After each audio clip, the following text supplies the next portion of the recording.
সকাল থেকে বিভিন্ন জায়গার ছবি আপনাদেরকে দেখাচ্ছে, একেবারে তেড়ে ফুড়ে ময়দানে ইডি আধিকারিকরা। এই মুহূর্তে বিভিন্ন জায়গার ছবি আপনাদেরকে দেখাবো, একাধিক জায়গা থেকে আমাদের প্রচুর প্রতিনিধিরা রয়েছে। তবে এই মুহূর্তে যে সবচেয়ে বড় খবর, দমকল মন্ত্রী সুজিত বসুর বাড়িতে আজকে সকাল 6:30টার সময় পৌঁছে যান ইডি আধিকারিকরা। কেন্দ্রীয় বাহিনীর জওয়ান সঙ্গে নিয়ে তারা পৌঁছে যান। বেশ কিছুক্ষণ তারা গেটের বাইরে দাঁড়িয়েছিলেন এবং তারপর নিরাপত্তা রক্ষীকে একেবারে ধমকে চমকে তারা ভিতরে ঢোকেন। প্রায় 20 মিনিট তারা অপেক্ষা করেছেন। তারপরে দমকল মন্ত্রী সুজিত বসুর বাড়িতে পৌঁছে যায় ইডি আধিকারিকরা। একেবারে পুরসভায় যে নিয়োগ দুর্নীতি হয়েছে সেই বিষয় নিয়ে আজকে একাধিক প্রশ্ন আলোচনা হতে পারে মন্ত্রী সুজিত বসুর সঙ্গে, এমনটাই সূত্র মারফত জানা যাচ্ছে। ইতিমধ্যেই কিন্তু যেটা আরো বড় খবর সামনে এসছে, অয়নশীল ধৃত অয়নশীলের ফ্ল্যাটে যখন পৌঁছে যায় ইডি আধিকারিকরা, সেখান থেকেই যে ওয়েমার শিট উদ্ধার হয়েছিল সেই ওয়েমার শিটেও একাধিক বিষয় উঠে আসে। সেখান থেকেই তদন্ত করতে যে সাংকেতিক উদ্ধার হয়েছে, যে ডায়েরি উদ্ধার হয়েছিল অয়নশীলের, সেই ডায়েরিতেই মূলত সাংকেতিক তথ্য জানা যায়। আর যে সাংকেতিক তথ্যের বিষয় ইডি আধিকারিকদেরই জানান ধৃত অয়নশীল, আর সেখান থেকেই উঠে আসে প্রথম সুজিত বোসের নাম, দমকল মন্ত্রী সুজিত বোসের নাম।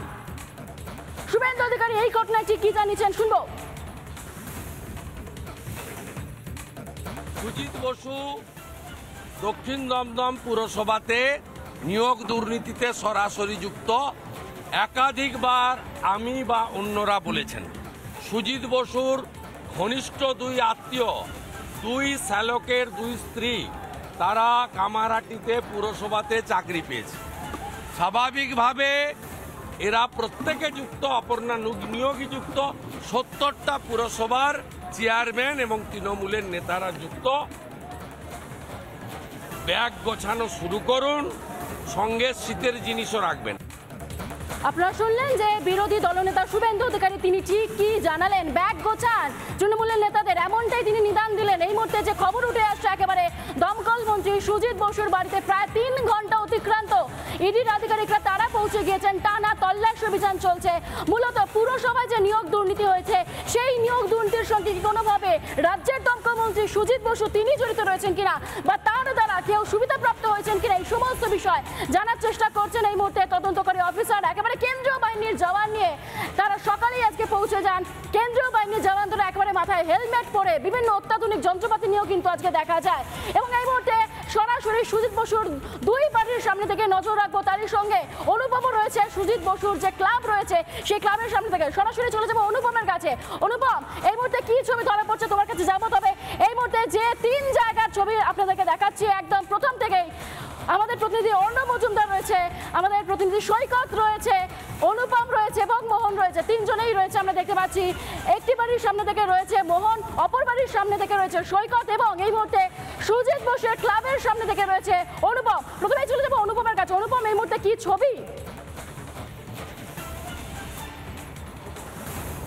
দেখো, তোমাকে দুটো জিনিস দেখিয়ে রাখবো। এই মুহূর্তে আমি যেখানে দাঁড়িয়েছি এটা শ্রীভূমি স্পোর্টিং ক্লাব।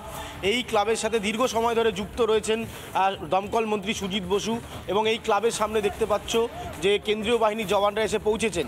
এই ক্লাবে নতুন করে তল্লাশি হবে কি না সেটা এখনও সিদ্ধান্ত হয়নি। সুজিত বসুর এই যে ক্লাব তুমি দেখতে পাচ্ছ 1966 সালে এই ক্লাব প্রথম প্রতিষ্ঠা হয় এবং প্রায় 67-68 থেকে এই ক্লাব একেবারে চলতে শুরু করে। কিন্তু প্রায় 2090-এর দশকের শেষ দিক থেকে এই ক্লাবের দায়িত্বে সুজিত বসু এবং 2009 সাল থেকে সরাসরি তিনি দক্ষিণ দমদম পুরসভার সাথে যুক্ত। এই মুহূর্তে এই যে ছবিটা দেখতে পাচ্ছ সুজিত বসুর এই ক্লাব, তুমি দেখতে পাচ্ছ শ্রীভূমি স্পোর্টিং ক্লাব, এই ক্লাব। এবং এই ছবির পাশাপাশি তোমাকে যে ছবিটা আজকে দেখাবো, যে আজকে সুজিত বসুর একটা কর্মসূচি ছিল। তিনি প্রতি বছর 12ই জানুয়ারি এই ক্লাবের একেবারে ঢিলছোড়া দূরত্বে কয়েক মিটারের মধ্যেই স্বামী বিবেকানন্দর যে স্ট্যাচু তিনি তৈরি করেছিলেন সেই স্ট্যাচুতে মাল্যদান করেন। এখানে আমরা সৌগত রায়কে দেখতে পারি। প্রত্যেক বছর এই স্ট্যাচুর সামনে মাল্যদান হয়। এখানে সুজিত বসুর যে গাড়ি সেই গাড়িও কিন্তু এখানে দাঁড়িয়ে রয়েছে। অন্যান্য যারা অতিথিরা আজকে আসেন এই অনুষ্ঠানে অংশ নিতে তারাও ইতিমধ্যে এসে পৌঁছেছেন, কারণ সকাল 10টায় এই অনুষ্ঠান আনুষ্ঠানিকভাবে শুরু করেন সুজিত বসু। প্রায় 2 ঘন্টা 2.5 ঘন্টা ধরে এই প্রোগ্রাম চলে। এই প্রোগ্রামে তুমি দেখতে পাচ্ছ এখন যাবতীয় প্রস্তুতি একেবারে তুঙ্গে।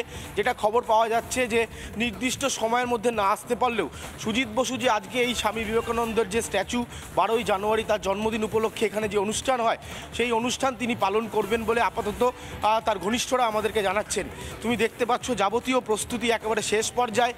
এই সময় এখানে বিভিন্ন ধরনের অনুষ্ঠান হয়। আজকে এখানে অনুষ্ঠানে অংশ নেবেন সুজিত বসু, তেমনই প্রোগ্রাম আগে থেকে শিডিউল ছিল। তুমি দেখতে পাচ্ছ বিশ্ব মনীষী স্বামী বিবেকানন্দের শুভ জন্মোৎসব শ্রদ্ধা ও স্মরণে শ্রীভূমি স্পোর্টিং ক্লাবের এই অনুষ্ঠান হয়ে থাকে।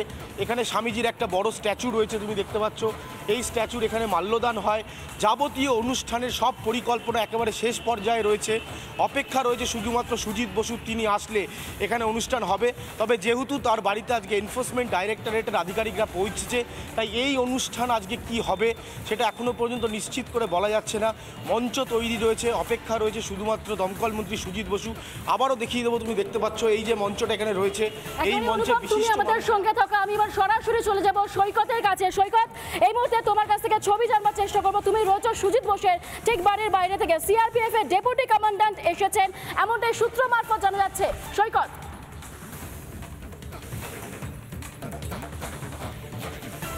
সূত্র মারফত নয়, সিআরপিএফ এর ডেপুটি কমান্ড্যান্ট পদমর্যাদার আধিকারিক তিনি এই মুহূর্তে এই ঘটনাস্থলে রয়েছেন।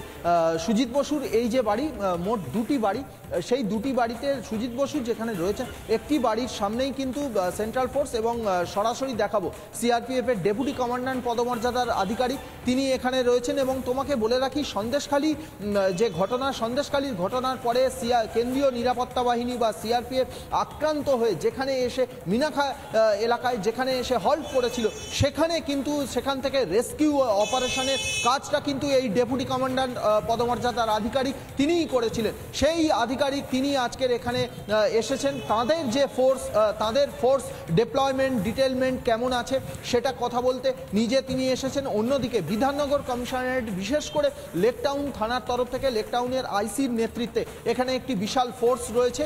এবং আমার অন্যান্য দুই সহকর্মী আরও যে দুটো স্পটে রয়েছে সেখানেও ফোর্স রয়েছে।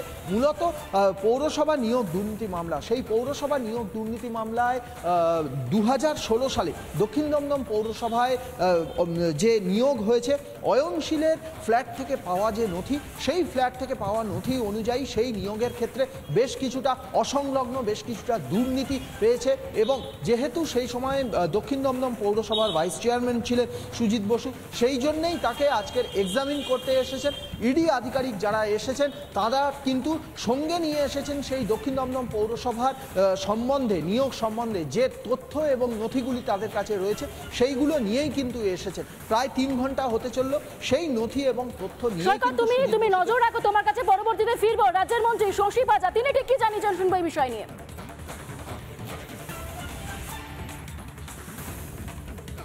আমরা আবারও বলি, আলাদা কিছু নয়, স্বামীজির বাড়িতে এসছে। আমার কাছে এই খবর কিছু নেই। আপনারা বলছেন আমাদের দলীয় স্তরে আরো বিষয়টা দেখে নিতে হবে। এই বিষয় নিয়ে এই মুহূর্তে কোনো মন্তব্য, তাদের কোন ক্যালেন্ডার তারা ফলো করেন সেটা আমাদের হাতে নেই। সুতরাং আজকের দিন কালকের দিন সেটা কিছু বলতে পারবো। আমরা শুধু এটাই বলি, এবং বাংলার মানুষও জানে, রাজনৈতিক প্রতিহিংসা চরিতার্থ করার জন্য সমস্ত রকম চেষ্টা কেন্দ্রের পক্ষ থেকে হচ্ছে এবং তার রাজনৈতিক দলের পক্ষ থেকে হচ্ছে। এটা জলের মতো পরিষ্কার।